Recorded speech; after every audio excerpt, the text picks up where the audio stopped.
Hello and welcome back to my channel. If you are new to this channel, my name is Frank Zhu and I'm a college professor teaching sociology, history and philosophy. I'm also an award-winning landscape photographer.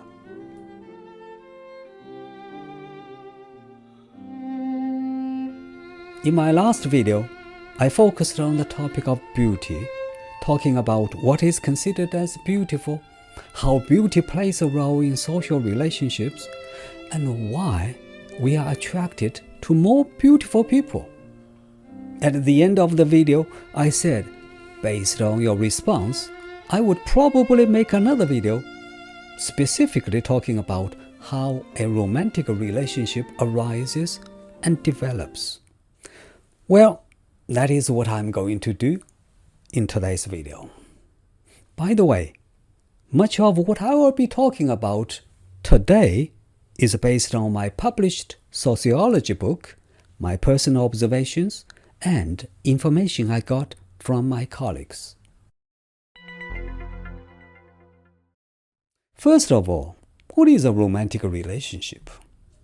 While there are many definitions, I would define it as a deep connection between two people of opposite sex, which is based on emotional and physical attraction, and which is intended for long-term companionship, such as marriage.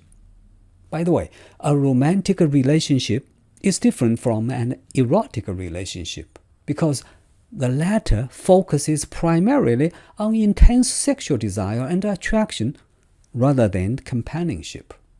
A romantic relationship is also different from platonic relationship because the former involves physical intimacy, whereas the latter lacks romantic and sexual aspects.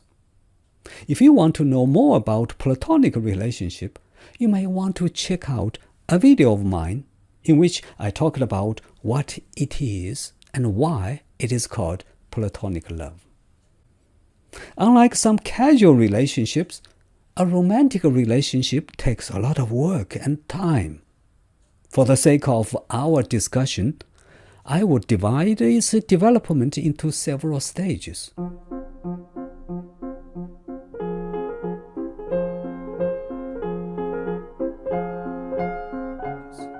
But in this video, I will only focus on the first 2 or 3 stages, talking about what happens and what specific factors are taken into consideration by the couple at each of the early stages.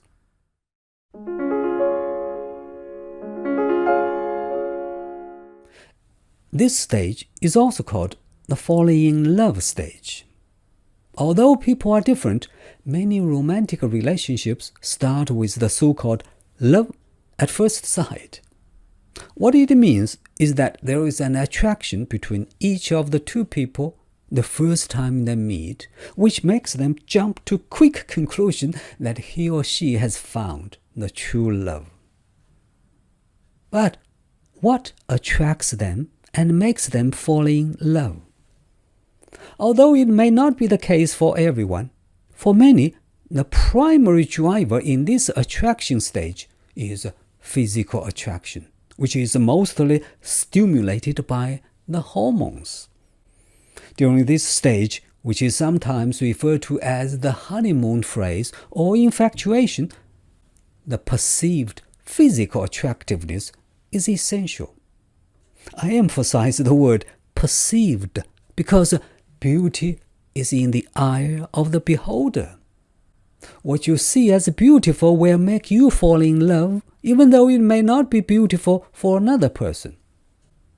In any case, for you to love someone, that person has to be physically attractive by your standard.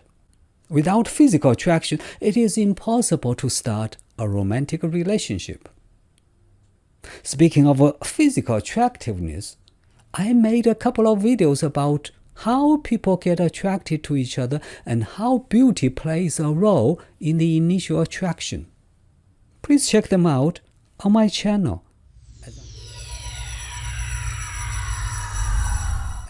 Of course, a romantic relationship does not always start with love at first sight. It may arise and develop out of an ordinary friendship. For example, you have a couple of friends, and eventually you have your eyes fixed on one of them, and you want to take a step further and develop it into a romantic relationship. The question now is, why would you choose that particular person?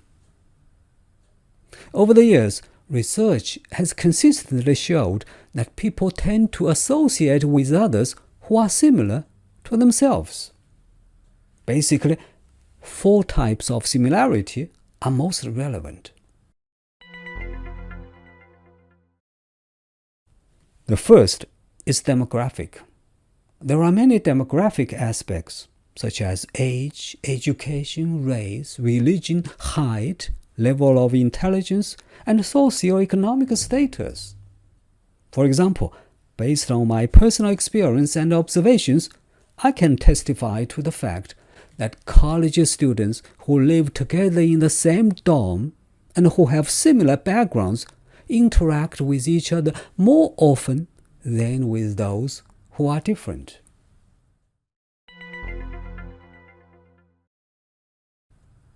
People can also be similar in other ways, of course. They may share the same opinions, interests, and values. Similarity in those aspects are important to a relationship as well. For example, people tend to like each other more if they believe they have similar attitudes towards something. The link between attitudes and attraction is most evident in newly married couples, which shows that people tend to marry others who share their political attitudes, religiosity, and values. However, it is interesting to note that similarity in personalities does not play an important role in initial attraction, although it becomes more and more important once they are in a relationship. In fact, the more similar the couple are, the happier and more stable their marriage is as time goes by. Apart from demographics and attitudes, a third source of similarity is also at work.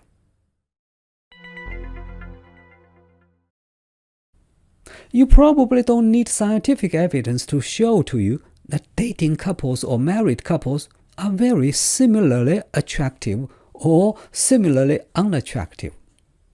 Very seldom do we see couples who are mismatched in terms of physical attractiveness, educational level, social status, and so on and so forth.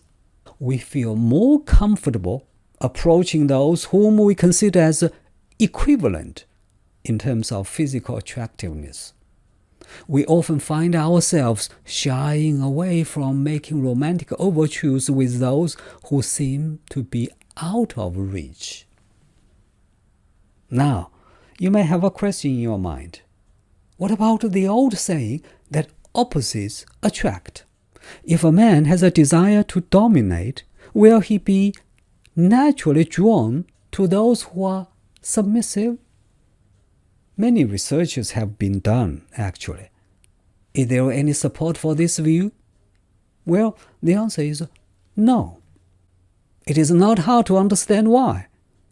Although opposites may seem exotic at first glance, over time the differences become too difficult to overcome.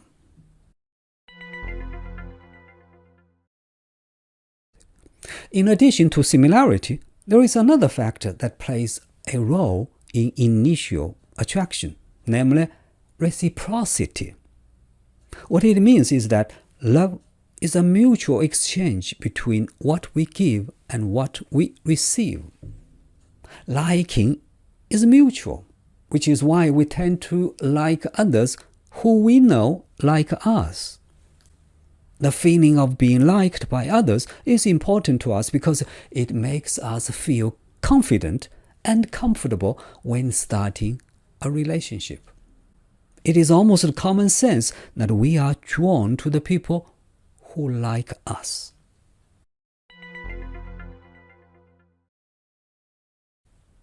when it comes to choosing someone from a group of people and start a relationship, there is still another social-psychological factor to consider. It is the so-called hard-to-get effect. In our social interactions, we tend to like those who are socially selective. In other words, we like people who are difficult to get. You may have heard about the popular notion that you can spark romantic interest by playing hard to get. If you are a woman and you have a crush on a man, for example, and you want to make him attracted to you, take this strategy. Don't call him, and only occasionally return his calls. Or let him take the lead. In any case, the idea is men are charmed by women who are hard to get. So, pretend to be inaccessible or uninterested to make yourself more attractive. However, based on my observations, the success rates of this strategy vary widely from people to people. Finally, it should be pointed out that sexual desire and sexual attraction is very important in this initial stage. According to many studies, sex is a physical bonding activity which can increase emotional intimacy. However, it should be kept in mind that there are gender and cultural differences when it comes to talking about sex between the couple. For example, men usually have different mentality and attitudes towards sex than women, especially in Asian cultures. If the couple don't communicate clearly, there may be bumps in the development of relationship down the road. Men usually take sex for granted in a close relationship. They tend to think that they can express their love through sex.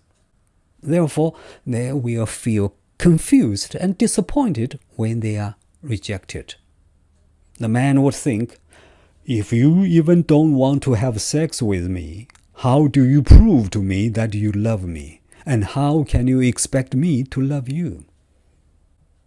The woman, on the other hand, would think, if I don't know whether you really love me, how can you expect me having sex with you? Why don't you show to me that you love me first?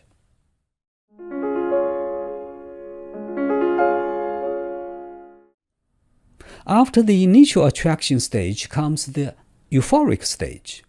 I use the term euphoric because at this stage, each of the two experiences a feeling of great happiness and excitement. So, what makes this stage so magical? Well, in this stage, attraction still plays an essential role, but feeling happy becomes dominant. Each of the couple feels that the other person is the center of their life. Each thinks they have met their soulmate. When they are together, each feels the intense in-love feeling. Everything about him or her is wonderful and makes them happy. This is because, according to science, the feeling of love makes the brain release high levels of dopamine, which is the chemical that gives people an intense rush of pleasure. At this time, knowing that you love each other is all that matters.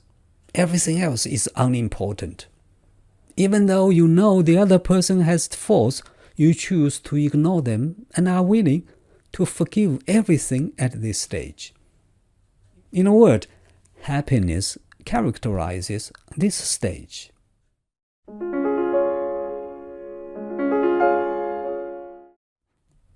Once a relationship has passed the surface level attraction period, both partners may believe the relationship is worth their time and effort and decide to carry on. That feeling can be exhilarating, but might also be daunting to a budding relationship. This stage may still feel like the honeymoon phase. However, partners realize that beauty is only skin deep. What matters most is substance. During this stage, qualities like charisma, kindness, and sociability will be discussed and assessed by both. More importantly, it is the time to make initial commitments. The couple will openly discuss future plans together. You will think about your goals for a long-term relationship. Commitments also include spending quality time with each other, expressing mutual trust and respect, effectively communicating feelings, supporting each other through challenges, sharing responsibility and taking on tasks as a couple, and demonstrating a willingness to work through difficulties as a team, especially seeing a shared future and actively investing in the relationship with the other one.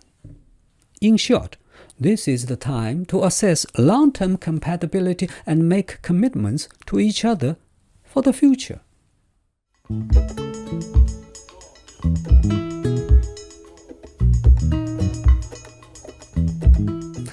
Well, I'm afraid I have to call it a day now, because this video is already too long by my standard.